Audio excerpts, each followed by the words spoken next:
Halo Rek, kali ini kita akan menjalankan motor stepper tanpa driver.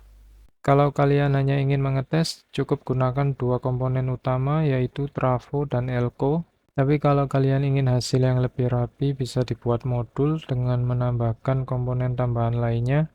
Oke, langsung saja kita siapkan motor stepper. Trafo kecil atau besar sesuaikan dengan tegangan kerja motor stepper.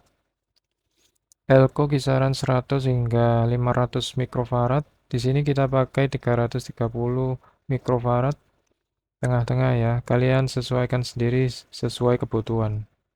Saklar 2 arah, terminal blok 2 pin, dan PCB dot matrix. Kita coba tes dulu ya, berapa tegangan dari trafo ini. Ubah multimeter ke mode tegangan AC.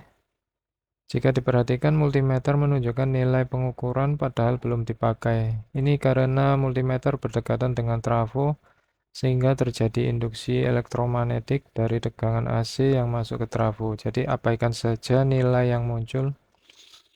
Oke, kita cek tegangannya sekitar 7 volt AC.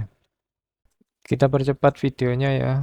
Ini hasilnya setelah dirangkai karena rangkaiannya cukup simpel. Kalian bisa cek skemanya di deskripsi ya. Ini hasilnya setelah dirapikan menjadi modul tester. Kita coba tes modul ini. Kita sambungkan 4 kabel dari motor stepper ke modul. Untuk jalurnya bisa lihat skema rangkaian. Kita nyalakan, langsung berputar ya. Kita coba tekan saklarnya. Oke, bisa berubah arah ya.